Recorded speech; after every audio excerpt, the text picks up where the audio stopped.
Hmm. Uh-huh.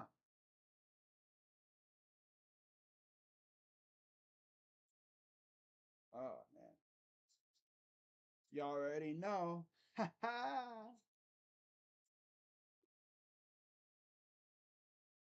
Oh, yeah, that tastes like victory. Mm. Man. Gotta shave soon. All right. We just gotta wait for YouTube Studio to wake up. Usually it takes about 30 seconds. And here we come on. Boom. There it is. What's going on, everybody? Crazy Dog back with another Cleveland Guardians series recap, series preview live stream. By now, you guys already know what I'm about to do. I've been doing this dang thing since April or March. So you guys already know what's about to go down. Had a big series these last 3 days or so against the Cubs, right?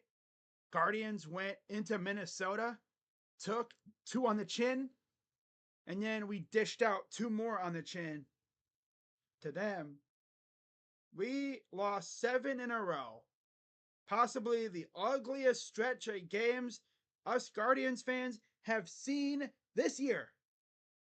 We saw our manager literally punt games away for no reason. And it's funny because in that Twins series, the second game that we lost, the Cubs start. Stephen Vogt got ejected for arguing against a balk. I think he did it because he wanted to fire his team up. And safe to say, that did fire us up. Because then, of course, we get masterclass performances out of Gavin and Tanner to wrap up that series, get the split, snap the losing streak, get back on the winning side of things. And then we come back home to face the damn Cubs. What's up, Jacob? What's up, Daniel? Yes, happy Wednesday, everybody.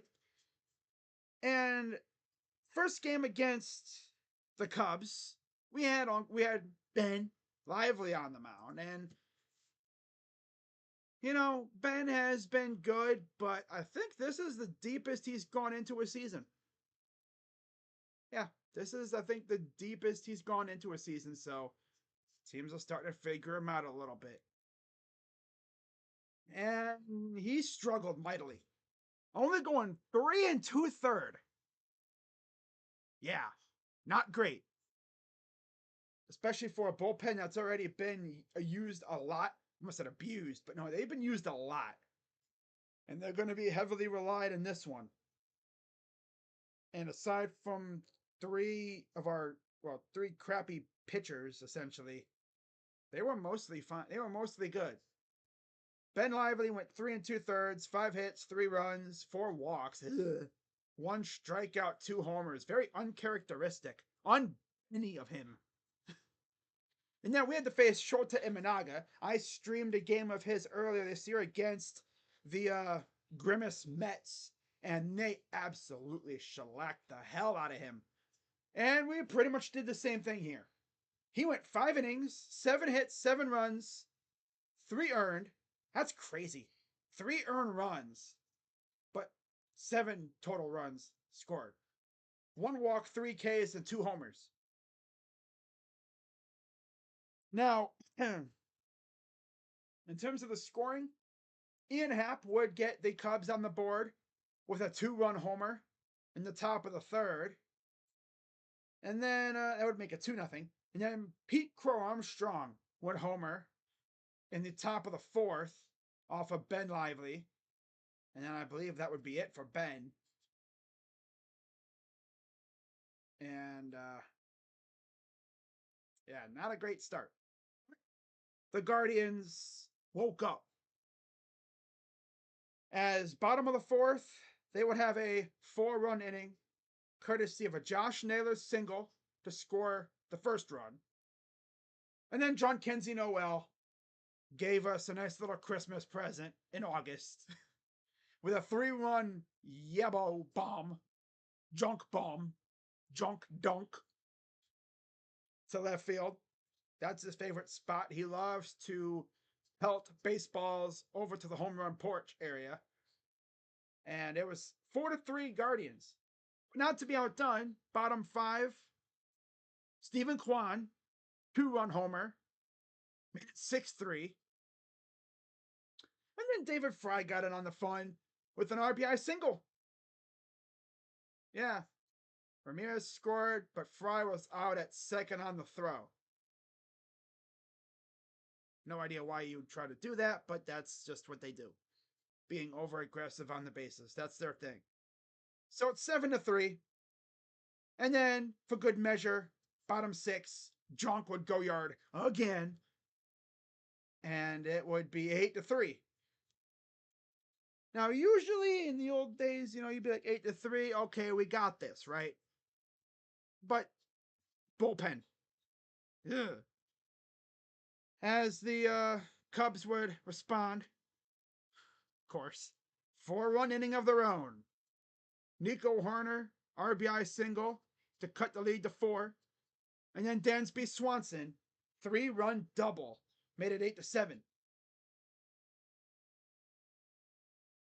And then top of the 8th, Seiya Suzuki, sack fly, ties the game against Nick Sandlin. Yep. So Blow and Sandlin essentially blew this game. Not like Lively was going to get the win anyway.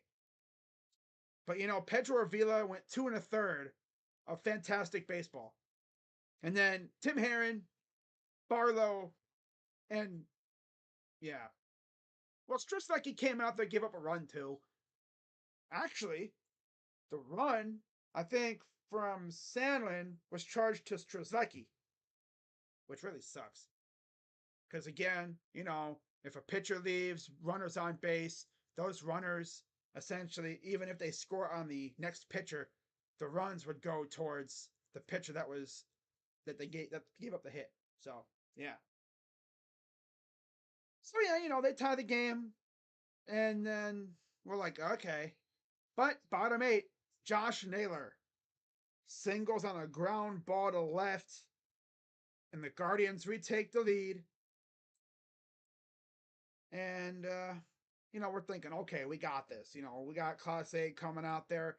He had a stressful last game against the Twins. So, us Guardians fans are like, just go out there and buzz through these guys. No problem. Right? We're going to take care of business. Right? That's exactly what he did. He comes in, gets Nico Hoerner to ground out on 3 pitches.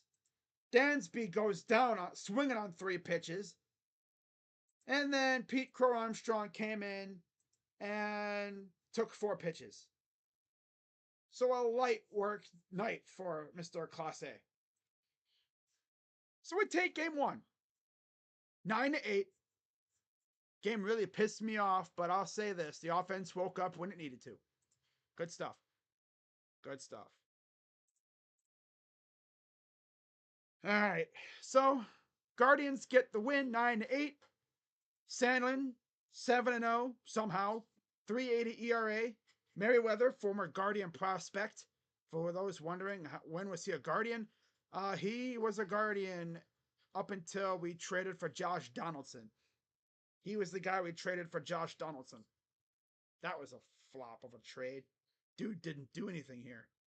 I mean, he didn't play long here because he only really played in the playoffs. Because he spent half the rest of the season freaking rehabbing. But he's 1-1 with a 4.50 ERA. Class A, 36 saves, 0.65 ERA. So, big scoring game in the first game of the series. Second game of the series, Matthew Boyd on the mound. Didn't know what to expect. I mean, are we going to get a masterclass? Or are we going to get a disaster? Right? Because Again, a dude coming back from Tommy John. Hard to gauge what he's going to look like. They always say like velo is one of the last things to, location is the last thing to come back from Tommy John. And boy, when I say the dude looked like he never was injured. Like, it's actually insane what we watched yesterday. Like, every pitch he threw was in or near the strike zone. I don't think he threw a single throwaway pitch. A lot of times pitchers will just have a pitch that they just essentially, it's a garbage pitch. He threw none of those. 5 1/3 innings, 3 hits, 1 run allowed, 6 Ks from Matthew Boyd. And the 1 run that scored was a sac fly foul out. That junk, honestly, could have easily just let it go, but then again, you think, if he let it go, there's a chance that Dansby hits it out of the yard, and then damn. So, yeah, I get the out. It's whatever. It's a sac fly. Gotta trust your offense. And then Assad went 4 2/3, 5 hits, 1 run, 2 walks, 2 Ks. So both pitchers were pretty good. I mean, I never thought I would see Javier Assad and Matthew Boyd in a pitcher's duel, but here we are. Or there we were, I should say. Yeah. Now, Brian Rocchio would actually get the Guardians on the board after the Dansby Swanson sac fly with a, I guess I could call it an ambush bunt kind of thing, right? I mean, the dude walked to the plate, first pitch he freaking saw, bunted. Then they tried to get the runner at home, but the catcher never had the ball. So runner scores, and that's probably the only time I'll accept a bunt in that situation. So good job by Brian, catching them napping a little bit. Scores the tying run. And then it would be tied until Big Christmas in the bottom of the 6th. Hits another junk donk off of Drew Smiley, who I know was not very smiley after that. Of course, if you listen to the Guardians broadcast during the game, you heard Rick Manning say something that he would pretty much usually say. That's typical Rick Manning. You know, he said, oh, I bet he wants to off himself. And it's crazy. It's almost like Bally's was like, it's Rick Manning. Honestly, I was waiting for them to have to issue an apology. No. It's one of those cases where it's like, maybe they didn't hear it, but maybe they didn't hear it. It's Rick Manning. You know? It's not like he said a slur. I mean, he didn't say, you know, jump off a bridge. I guess that's like a term. Like, you know, he wants to kill himself, right? Mentally, like, just freaking run himself off a bridge or something. I don't know. But yeah, to this, up until now, I have not heard about an apology or anything. I guess they just hope that nobody really heard it. Not the worst thing I've heard on TV, that's for sure. Not the worst thing. Trust me, I've heard worse. But yeah, Junk hits a homer, and that would be the winning run. So, good stuff out of Matthew Boyd. And again, Class A comes out, and he has a little bit more of an issue, it seemed like. You know, Schneeman stayed in as a DH. I didn't even know that. Wow. Okay. That's true. Yeah. But they got a line out to Bellinger. That was on 2 pitches. Bush on a 3-pitch ground out. And then Nico singled. Okay, cool. And then Dansby would reach on a fielder's choice out where they would get the runner at second because Nico stole second. So they'd get Nico caught up on a rundown, and that's how the game ends. That's tough, man. It's like you don't even have to move. You're at second base. But then it's like he throws to first, game's over. So I don't know what the heck they were thinking there. No matter what, I think there was an out regardless.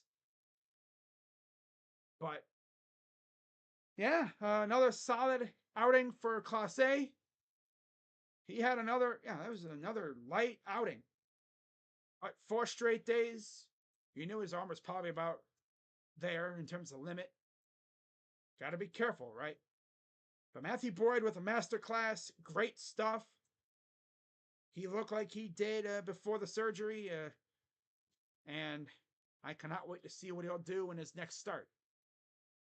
The win went to Pedro Avila, 4 in the third innings, 3.68 ERA. Smiley, 3-6, 2.83 ERA now with the loss. Clase nailed down his 37th save with a .64 ERA. So, Guardians take the series. Now they look for the sweep today, right? They're looking for the sweep today. And they had Alex Cobb on the mound, Tyone. So we've already seen a big offensive game and a big pitching matchup. What do we see in this game? Well, we saw a low-key pitcher's duel for the first little bit. Then the Guardians offense woke up, like they usually do, middle to late in the game. Second time through the order, they start to key in on the pitcher a little bit. They adjust, and then they start making some noise. Now, again, the Cubs would score first on a sac fly. Again, Cody Bellinger to Kwan, and then Seiya Suzuki scored. But again, the Guardians would respond with 2 runs from Josh Naylor, an RBI double, and then Andres, an RBI single. And on that double, by the way, Jose actually scored from first. Because Josh Naylor did what I love. He shot the gap. He hit the ball right in the gap. And the ball outran the 2 outfielders. And that time, Jose's steaming around the bases because he knew that thing was in the gap. Nobody was going to cut it off, so he could just fly around the bases, and he wound up scoring and tied the game. And then Andres would bring in Naylor, and it's 2-1. And then bottom 5, Will Brennan, RBI triple, scores Kwan. And then J-Ram would ground out, scoring Brennan. Could have been a double, but great play by Bush at first to snag the ball and keep it from going past into the gap in the corner. So it's 4-1, just like that. And then for good measure, bottom 8, Andres would add 2 more runs with an RBI double, scoring Ramirez and Lane Thomas, who actually got on, I think, with a hit by pitch. So that's cool too. They both get on, and we're up 6-1. And we didn't even have to use Emmanuel Clase. Right? Didn't even have to use Clase. Clase got the night off, which will be huge because we have a day off tomorrow too. So that's 2 days off for him. Heading into the Brewers series. I'm sure his arm really needed it. But overall, I mean, Scott Barblow came in, struck out Suzuki on a 6-pitch at bat. Bellinger singled on a 7-pitch at bat. Paredes would ground out on a 8-pitch at bat. And then Nico Horner would come up and fly out to end the game on a 4-pitch at bat. So they made Barlow work. I mean, he always does. He does it to himself sometimes. We always joke around in the Guardians fan base that he can take a non-stressful situation and make it incredibly stressful. He could take a low leverage situation like what we had when we were up 8-3 and make it a high leverage. All of a sudden, you're scrambling, you're getting Class A up and running, which of course we didn't have that tonight. I got to give a lot of credit to Alex Cobb. Again, another pitcher coming off injury. His second start, 5 2/3, 3 hits, 1 run, 2 walks, 3 Ks. I mean, he was phenomenal. And then Tyone, to his point, was pretty good too. 6 innings of 5 hit, 4 run baseball, 2 walks, and 6 Ks. So both starters were pretty good. But the key is our offense woke up. The Cubs were held off the board aside from that 1 run. And then overall, they had 1 run on 5 hits. We had 6 runs on 7 hits. Alex Kopp got his first win of the season and as a Guardian, 4.35 ERA for him. Tyone is now 8-7 with a 3.62 ERA. So good stuff. 5 years from now, CJ Stroud is coming home and wearing a Browns jersey. History will repeat itself like Watson playing for the Browns. Man, that's not going to happen. Wait, what is this now? A pick swap? The hell is he talking about? What is Fool talking about? What is Rap Sheet on about? Oh, Cowboys are trading for Jordan Phillips.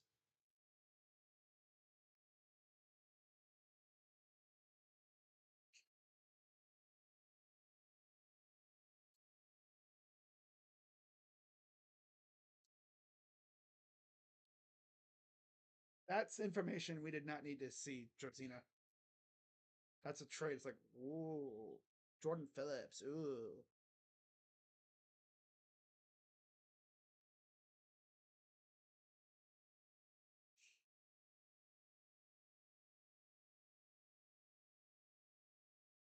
Hang on, I gotta look at something real quick.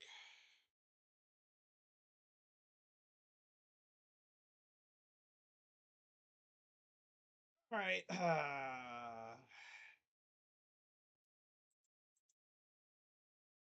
So let's talk about this series coming up, right?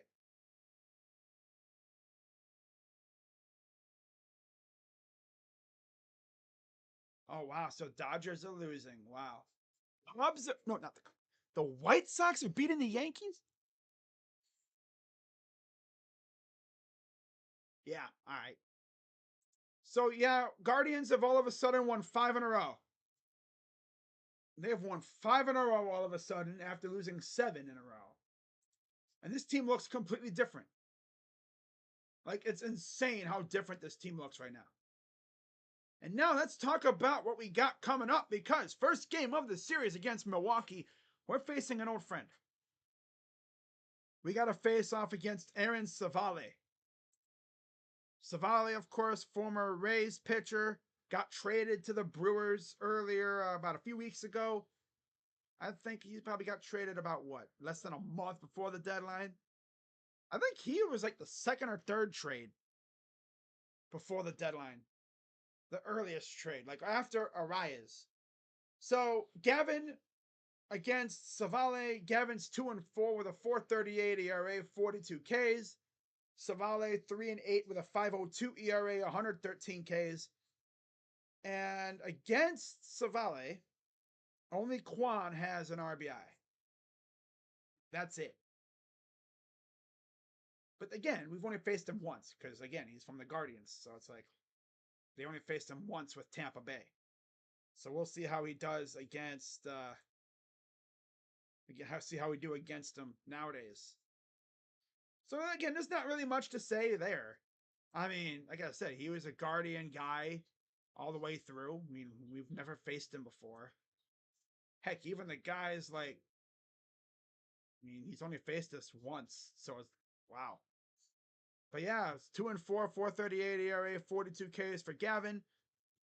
3-8, 5.02 ERA, 113 Ks for Savale. And then we got Tanner Bybee going on the mound for game 2 on Saturday the 17th. Tanner Bybee against Freddie Peralta. Tanner 10-4, 3.39 ERA. Freddie 7-7, 4.11 ERA.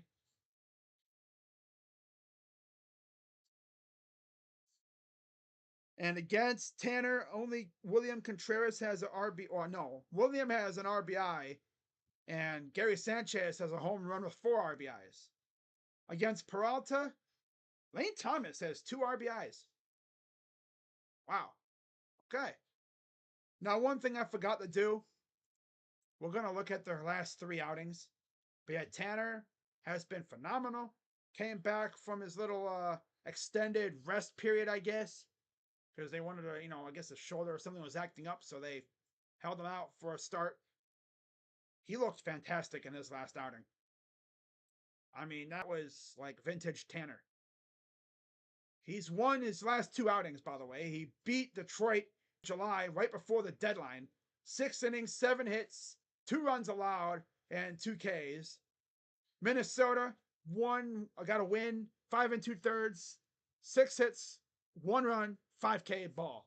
Even before that, against Detroit in the 24th, went 5 innings, got a no decision, but only gave up 2 hits, 1 run, 1 walk, and 4 Ks. That was back when our offense was anemic. Yeah. So he's been phenomenal. Freddie Peralta, he's 1-1. So with a no decision there too. 5 innings against Atlanta on the 7th. 6 innings against Atlanta on the 31st. He gave up 3 runs and then 2 earned, 2 walks, 7 Ks on the 31st against Atlanta. Next game on the 7th against Atlanta, 8 hits, 4 runs, 2 walks, 6 Ks in 5 innings. And then in his last start against the Dodgers just 2 days ago, 6 innings, 5 hits, 4 runs, 2 walks, 4 Ks, and a loss. So this should be a good game. Now, as far as Savale and Gavin, obviously Gavin, he's coming off just a masterclass kind of outing. We've literally had, I think, 4 masterclasses in our last 5 outings for our pitchers. The only one that wasn't a masterclass was obviously Ben. Gavin, Tanner, Matthew Boyd, and Cobb all have had masterclass-esque outings the last 5 games or so, 4 games. It's crazy how they've done. Minnesota again for Gavin, 6 innings, 4 hits, 1 run, 3 walks. Before that, Baltimore roughed him up. They roughed his ass up. 4 innings, 8 hits, 6 runs, 2 walks, 8 Ks. And then against Detroit on the 30th, the day of the deadline, like a few hours before the deadline. At this point, we hadn't traded for Cobb yet. He went 5 innings, 2 hits, 1 walk, 8 Ks. Wow. So it's like he had found his stuff. Then Minnesota made life a little difficult, but he still got through it. Now, Aaron Savale, yeah, he's 1-1 in his last 3. No decision against Miami on the 27th. 5 1/3 innings, 7 hits, 2 runs, 3 Ks. On the 3rd against Washington, 4 innings, 7 hits, 5 runs, 1 walk, 3 Ks, and a loss. And then against Cincinnati last week, got the win. 6 1/3 innings, 5 hits, 2 runs, 2 walks, 5 Ks. So he still has that good stuff. Smells like chicken fingers, the barbecue version. Okay. But yeah, Peralta 7-7, 4.11 ERA, 159 Ks. Tanner 10-4, 3.39 ERA, 137 Ks. Should be a good old matchup, and we'll see how things go. Now to wrap it all up, it'll be Colin Rea, I believe, for the Brewers against, of course, Ben Lively. The one pitcher who's kind of stunk these last 5 days, which is crazy, right? But hey, we still won. So Colin pitched yesterday against the Dodgers. And again, he got roughed up. Hey, I was watching the game myself. He got his ass kicked. For real. That Dodgers lineup is no joke. 6 innings, 10 hits, 7 runs, no walks, 4 Ks. But prior to that, On the 29th against Atlanta, 5 1/3 innings, 3 hits, 2 runs, 2 walks, 6 Ks. Came back against Atlanta on the 6th, got the win in 7 innings, 5 hits, no runs, 1 walk, 9 Ks. And then, like I said, he got his ass whooped by freaking LA. But LA is going to do that to a lot of teams when they're clicking on all cylinders. And of course, they're getting healthy. So have fun facing the Dodgers. Yeah, like us. We're probably going to face them when they're fully healthy. They're going to be cocked, locked, and ready to rock. Lucky us. But have no fear. Matthew Boyd and Alex Cobb's bionic arms are here to save the day. I think it all depends on the pitching matchups. We'll see how we do there, but yeah, Ben hasn't even been bad. Against Baltimore, got the win. 6 innings, 4 hits, 2 runs, 1 walk, 4 Ks. Arizona, again, just a victim of the long ball. 5 innings, 4 hits, 4 runs, 4 walks. That's a lot of fours. And 2 Ks. And then Chicago again got to him a little bit. Pitch count was very ugly. 3 2/3 innings, 5 hits, 3 runs, 4 walks, 1 strikeout. So the last 2 outings, the walks have gone up. Not what you want to see. Of course, during that Arizona series, we were kind of hit with the walk. Walk dong, walk dong, walk dong. Every time they hit a homer, it was a 2-1 homer. Because there was a walk that preceded it. So the key here is obviously Ben Lively. Don't walk anybody. Damn. So Sunday the 18th, it will be, I believe, Ben against Ray. Ben is 10-7, 3.71 ERA. Get this, Rhea 10-4, 3.72 ERA.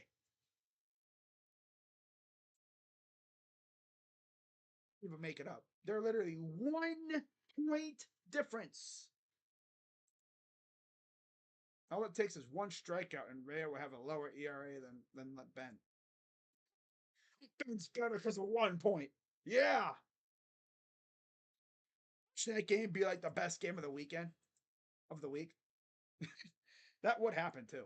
That would happen for sure. So yeah, this should be a fun series. And then of course they have an off day. And then they'll be facing the Yankees.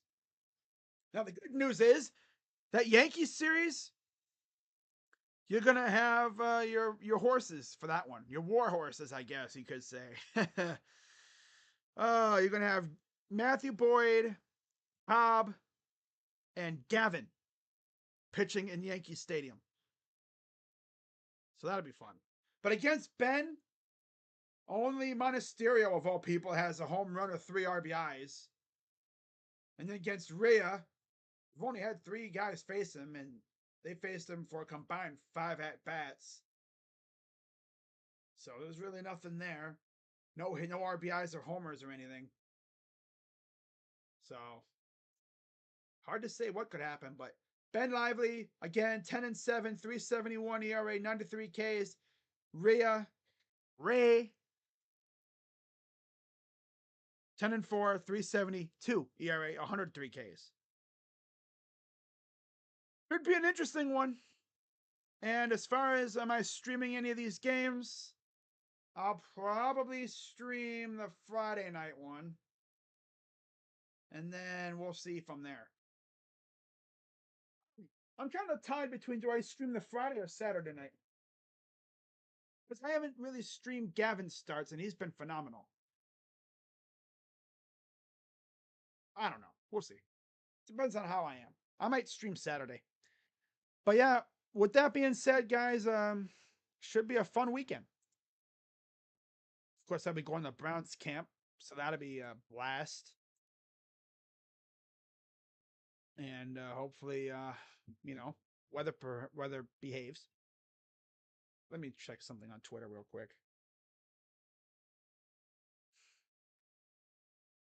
Pat Brennan, FC Cincinnati. What the heck is he saying? We have some news. We have some news. Rocha, I'm already turning off the Giants game. Oh, Rocha, don't do that now. Come on, bruh. Oh, man. Come on, man. What are you doing? Fam, what is your thing?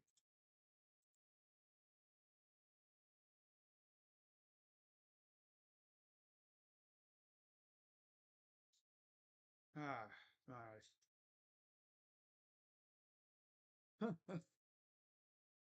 Oh man. Today was a good day.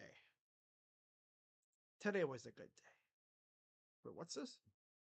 Oh. Alright. So I'm just checking through Twitter right now to see if anything has really been coming up. Oh, how about this? So for any soccer fans, um sources indicate that Mauricio Pochettino has reached an agreement to become the new United States national team coach from Chelsea. Pochettino. Wow. Okay. Chelsea and Tottenham manager. Oh, Pochettino. Does he like cappuccino? Nino likes cappuccino. Yeah. I'm just saying random stuff. Don't mind me. Want to make sure nothing else is popped off.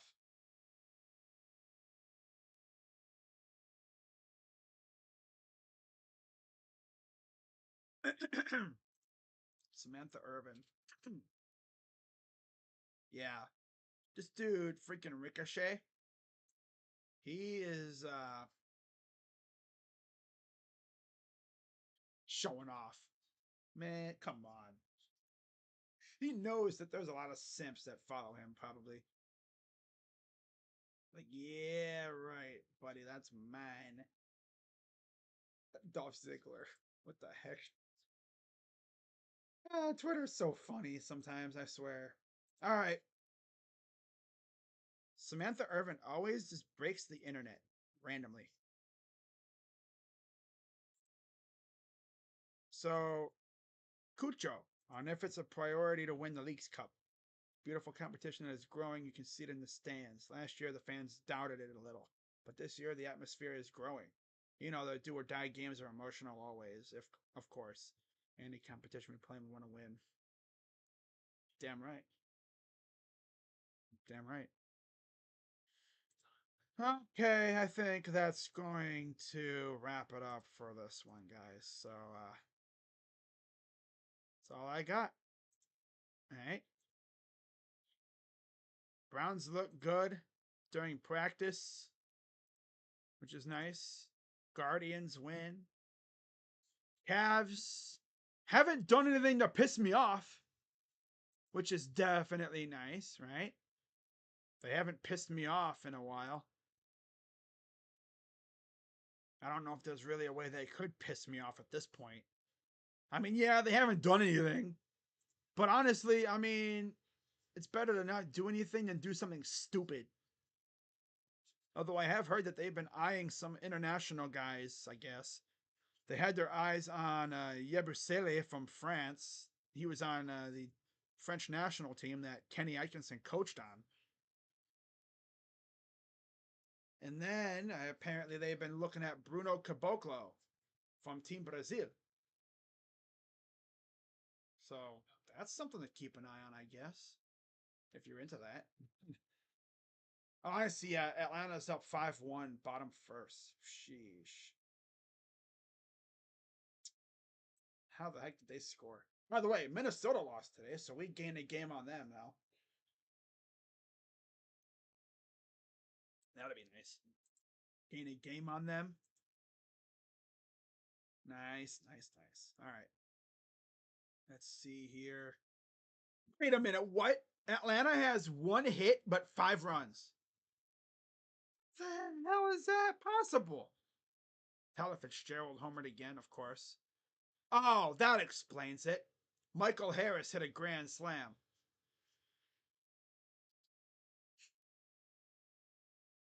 So this dude, Robbie Ray, hit Soler by a pitch, hit Riley, got Ozuna out, and then walked Olson, and then gave up a freaking walk to Arcia that scored a run, and then Harris hit a grand slam.